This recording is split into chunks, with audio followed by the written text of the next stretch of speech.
The sooner we find a better treatment, the sooner we have the power to save future generations affected by this tragic disease. We urgently need better treatment, as this is a race against the clock. We invite our next panel of leading clinical researchers to discuss how we can accelerate our search for new medicines that are accessible to DMD patients at a global scale. We will hear about the importance of development of drugs that are focused on the holistic needs of patients over the course of their lives, and clinical trials that cross geographic borders and encompass the diversity of patients that suffer from DMD. Welcome to this session covering better, faster global development for DMD medicines. I'm Tim Franson from Faegre Drinker Consulting, your moderator for this panel. And having worked with this community for over 10 years, it's clear that despite several new therapies being approved for subsets of Duchenne patients, the broader unmet needs remain an urgent concern for many, especially for those at the extremes of age, progression, and secondary manifestations. The session title of Better, Faster Global Breakthroughs, or BFG, is reminiscent as a grandfather of Roald Dahl's children's classic BFG, The Big Friendly Giant, which can illustrate for us how some possible approaches for development improvements may be seen. The opportunities and barriers are big. Achieving progress in rare diseases requires more friendly data sharing, especially of things such as placebo arms, to speed common learning. And finally, even modest progress yields giant hope for patients. To guide us in these pursuits, we have three expert panelists with big, friendly, giant perspectives on better, faster global development approaches. Each panelist will introduce themselves and provide introductory comments about the subject, after which I will pose several questions for their responses. I now turn the program to Drs. Gomans, Lemons, and Binks with our thanks. Hello, my name is Natalie Gomans. I am a neuropediatrician by training, and I am affiliated to the University Hospitals in Leuven, in Belgium. And I have devoted my career, which is more than 30 years, to the diagnosis and management of patients with Duchenne Muscular Dystrophy. But the last 2 decades have definitely been dominated by the work on translational and clinical research for the development of new therapies for this disease. And as you may know, there has been a lot of hope and expectations, and we've been thrilled by really exciting developments. But on the other hand, you are also well aware about the issues we have faced and the deceptions and the disillusions that we have had so far.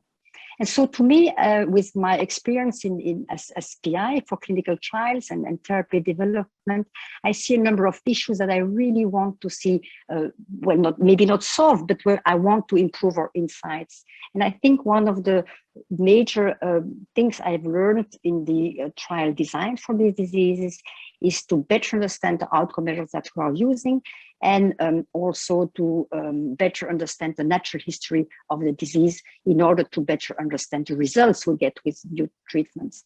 And to this end, as have been mentioned before, I think sharing data, pooling data is extremely important. And I still keep hope for these treatments, and I look forward to this discussion anyway. Thank you for involving me. Hello, my name is Paula Lemons. I am a professor of neurology at the University of Pittsburgh in Pittsburgh, Pennsylvania in the United States. And I have also devoted my career to care and research for translational approaches to the care of Duchenne muscular dystrophy patients. It has really been clear that this has required a collaboration now extending over several decades between patient groups and patient support organizations, as well as academic groups and industry, to take us from a place where we had really no candidates for specific treatments for Duchenne to a place where there is really a robust research and evolving clinical care world. Speaking specifically to the collaboration needs, There have been, as I say, multiple partners involved, and one group that I have been very integrally involved with is the Collaborative International Neuromuscular Research Group, with the acronym Synergy, which is a collaboration of academic sites across the globe, which has banded together to do clinical trials in Duchenne muscular dystrophy, including both observational studies where we can identify and really hone in on some of the outcome measures that are really important for clinical drug development, as well as the drug development studies themselves. So I will conclude my comments there, but thank you very much. Hi, I'm Mike Binks. I'm the Vice President of Clinical Research for Rare Diseases at Pfizer. I'm based in Cambridge, Massachusetts. I'm originally a UK-trained rheumatologist, not a neurologist, so I'm a specialist interloper here. However, for the last 10 years or so, I've been involved, 7 years or so, I've been involved in drug development for Duchenne muscular dystrophy, most recently with our gene therapy program. Across rare diseases, there are multiple challenges to try and develop new medicines and move them faster into the clinic and into regulatory approval.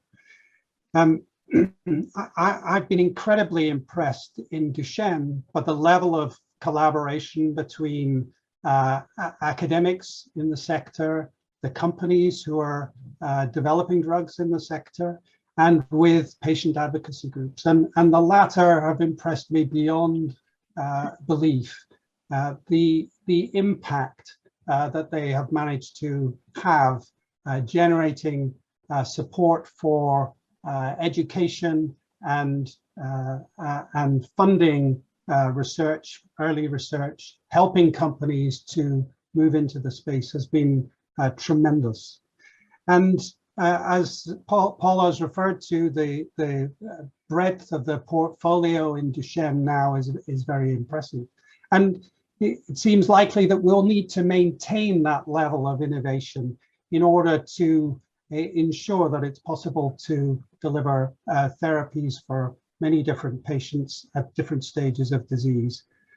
And you know, it's incredibly important that innovation is maintained.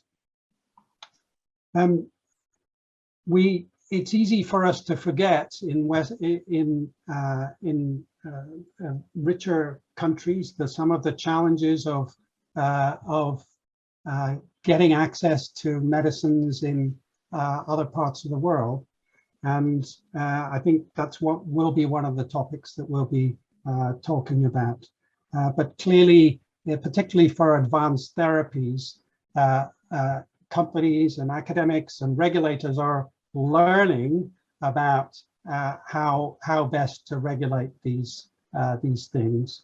And I think that's a journey that we can all take part in, and patients and patient advocates can have a big impact on.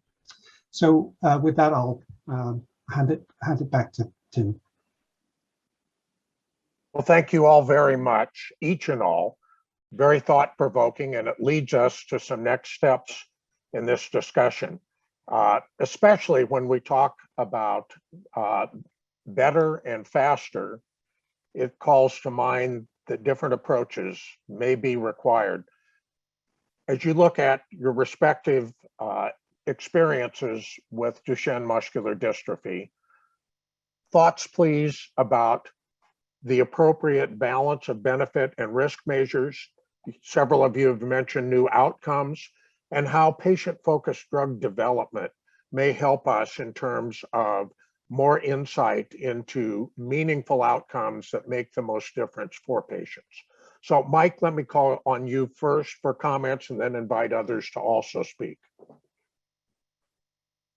So there's a lot wrapped up in that question.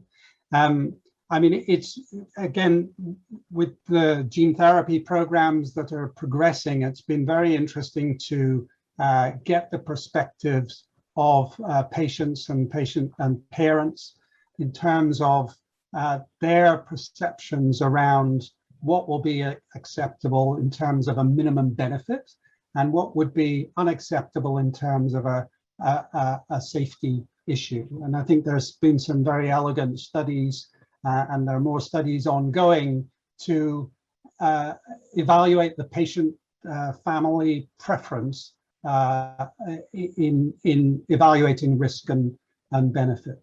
So, you know, I don't think it's for physicians to decide, certainly not for companies to decide. I think it really is for patients and families in collaboration with the rest of the community, including regulators, to make these evaluations on risk and benefit. So I'll leave it there. So maybe just to add to that, there are some unique aspects, I think, to some of the drug development that's happening in Duchenne specifically, in that a number of the approaches are mutation specific or patient specific, and therefore not actually appropriate to do some of the testing that's normally done in drugs, where the drugs are given to healthy controls ahead of time. There are some disease modifying strategies that are in development where that could be done, but for instance, some of the exon skipping approaches could not be, are done first in patient. So that requires a kind of a heightened attention to any risk. And, you know, clearly when patients and families participate in research, they are clearly hoping for some benefit, but always there's this sort of fine tension because these are research studies. And so whereas we would hope for benefit, we don't know that. If we knew that, we wouldn't need to do the research. And may I add also about this risk-benefit assessment and the perception of the families that we have to, well, it's a terrible disease. It's a disease with a fatal outcome. So parents, when they get the diagnosis, they are first really, well, they would take really high risk for their child because and so I think for me well, being having been an investigator for many years, I think it has always been very, very important how we go to the process of informed consent. And I think this is something that we have to stress to the families. Often it's like a whole bundle of pages with a lot of words.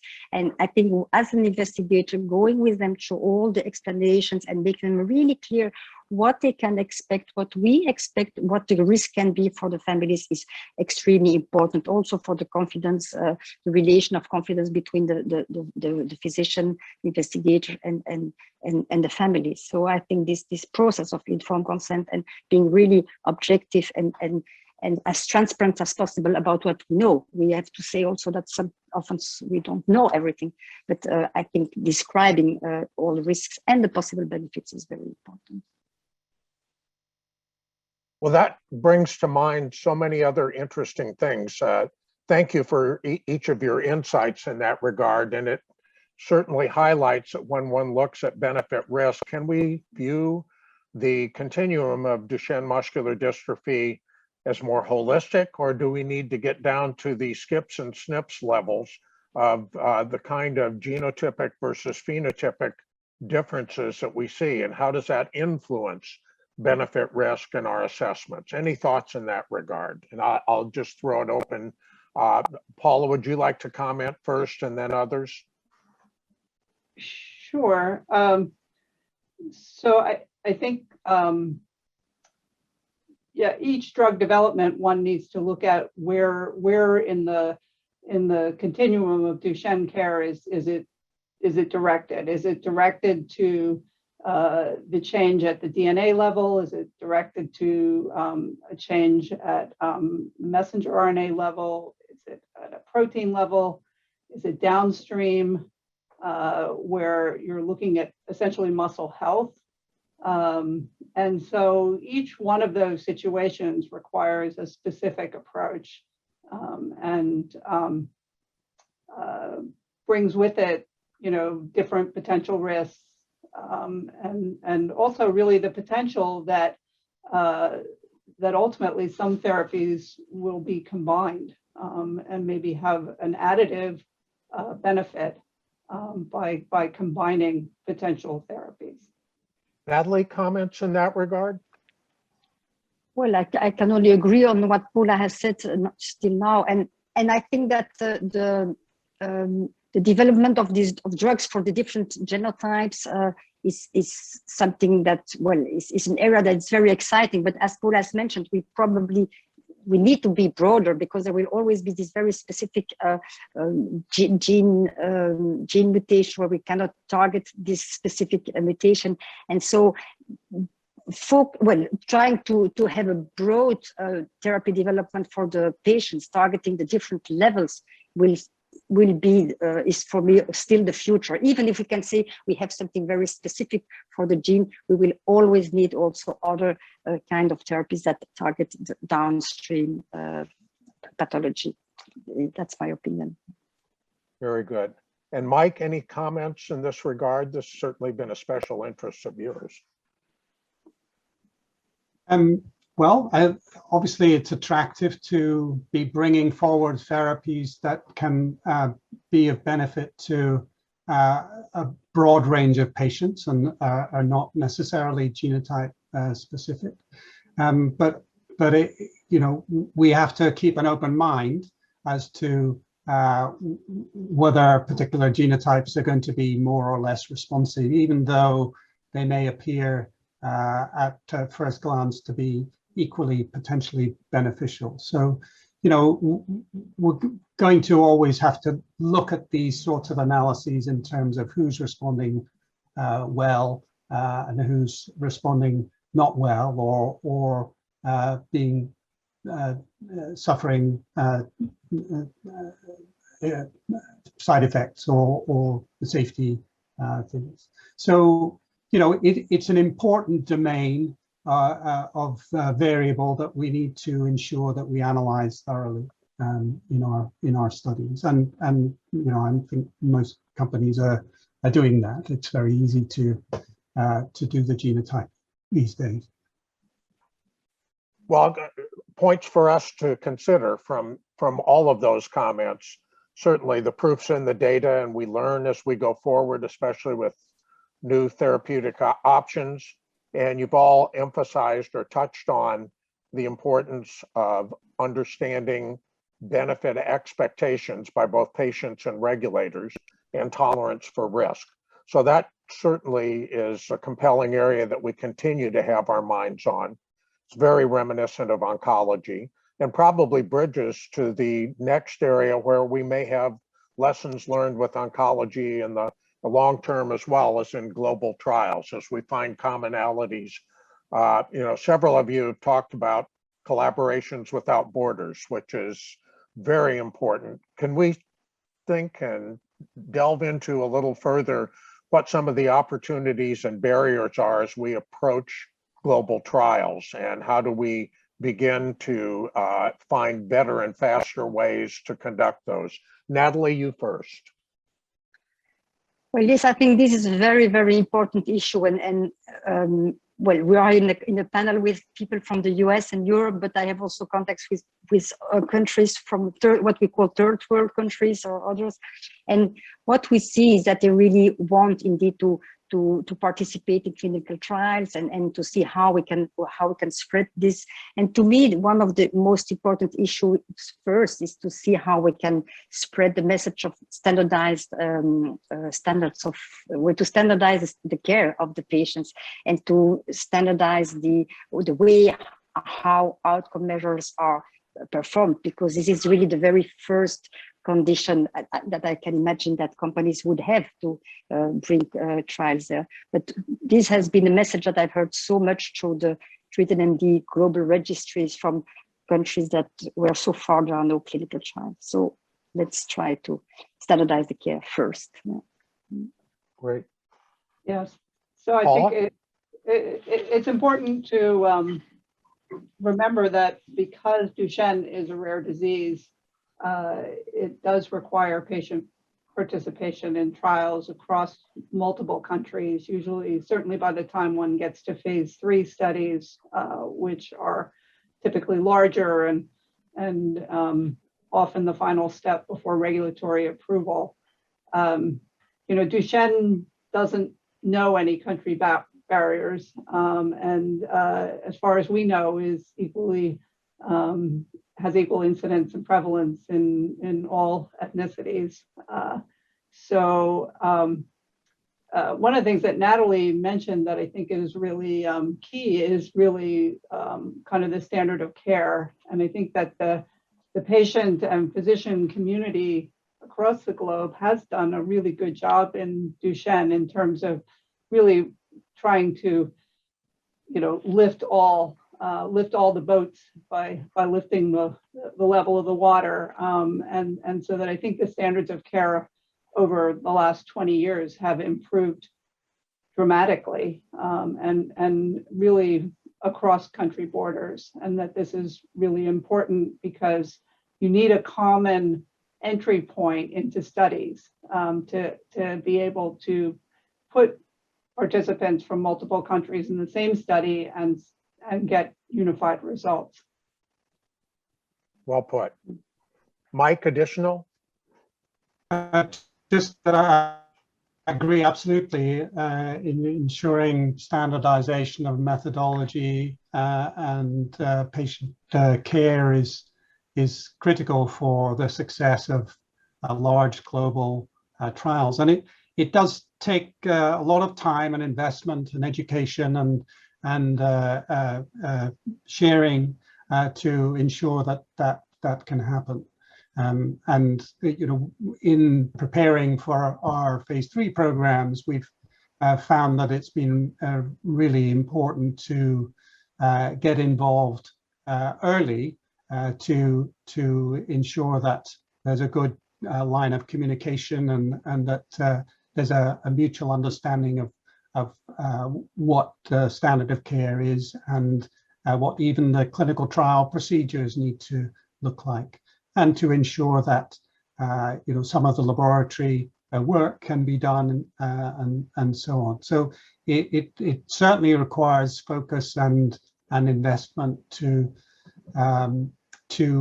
put on to get to the point of well conducted, controlled clinical trials.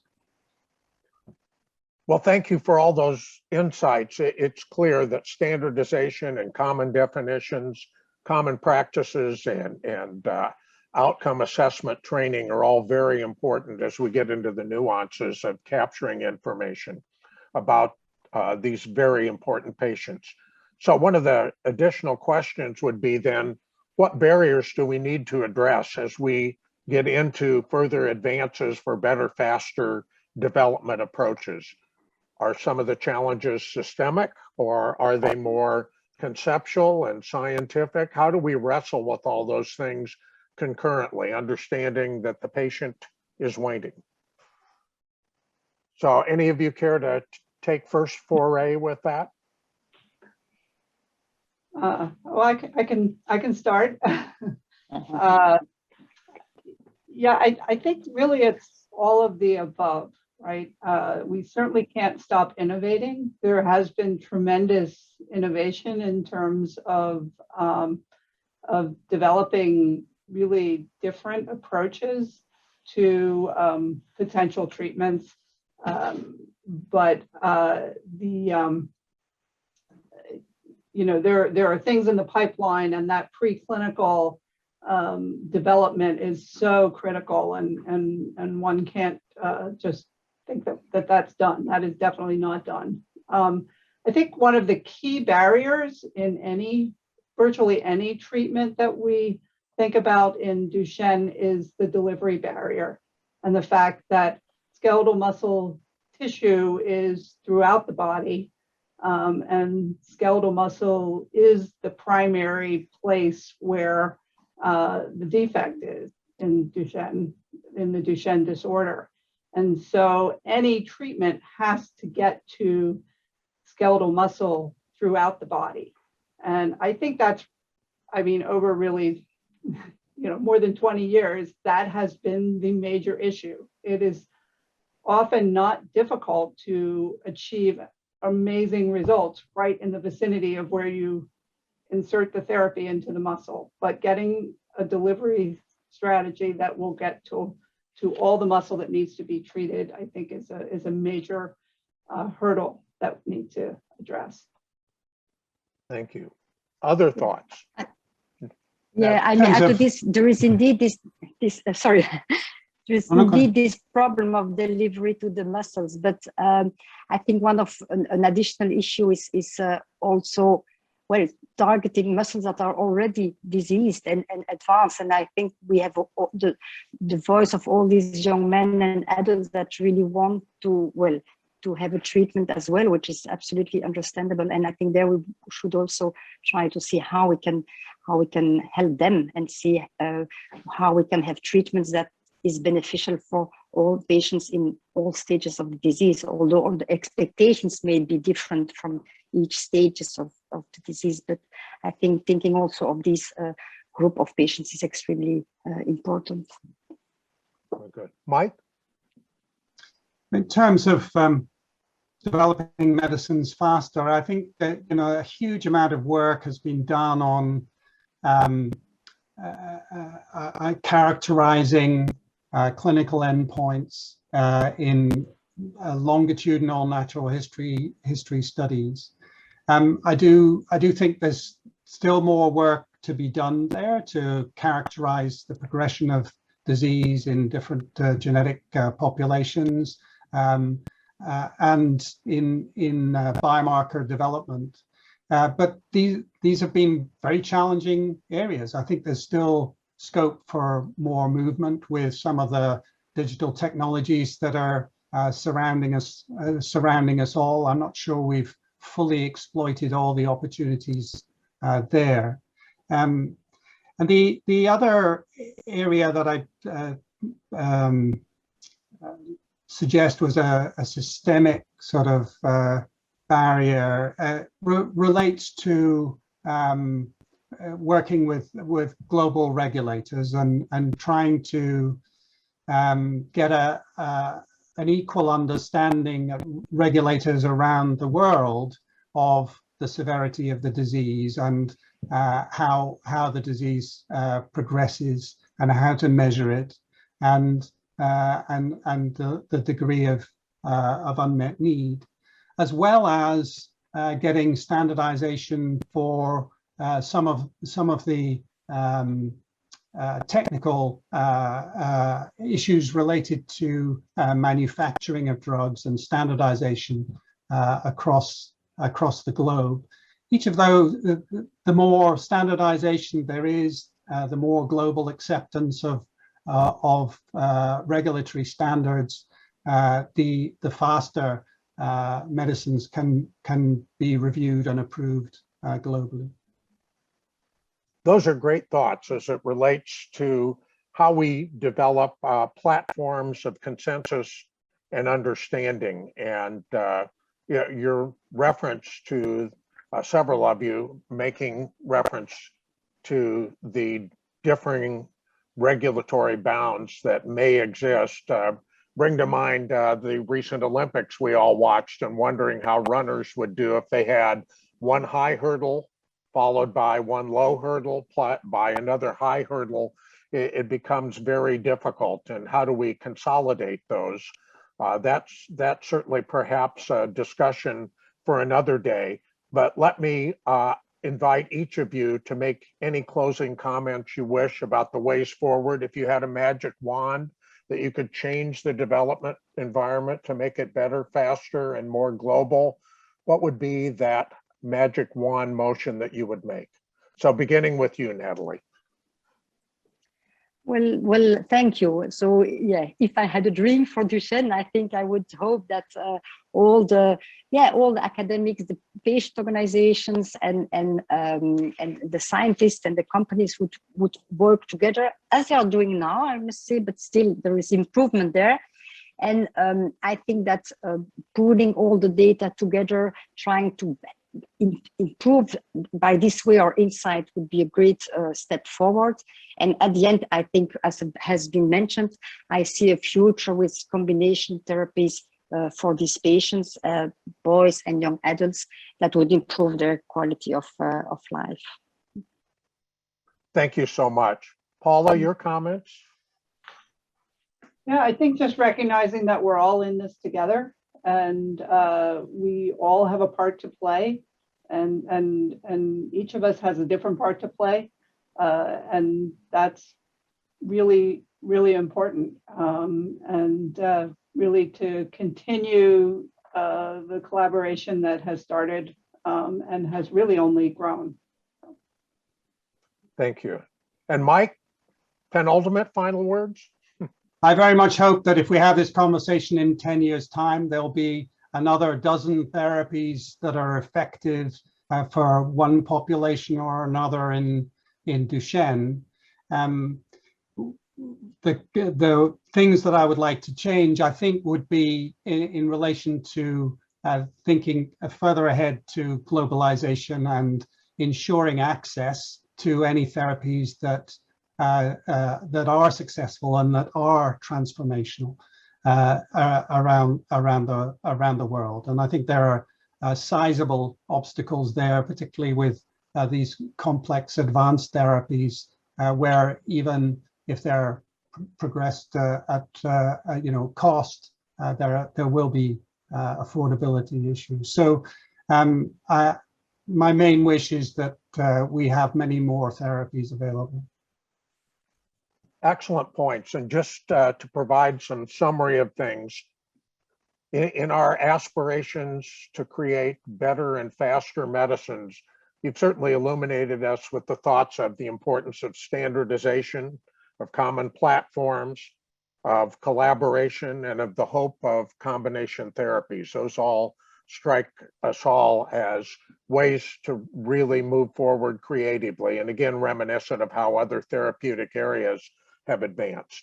So in that spirit, I thank you all for those very thoughtful comments. And let me also thank you not only in terms of your big hearts and the way that you have, in a very friendly way, shared your experience with many of us who are less well steeped in this particular area or have not practiced there to the same degree as you have. And also the giant contributions you all make, not only to the education, but to what you're really doing at the patient level and those who ultimately suffer the ravages of the disease and also are enriched by the benefits of all of your work. So with that, I will say on behalf of our sponsors, thank you all for your contributions to the field now and ongoing, and especially to the patients. Best wishes.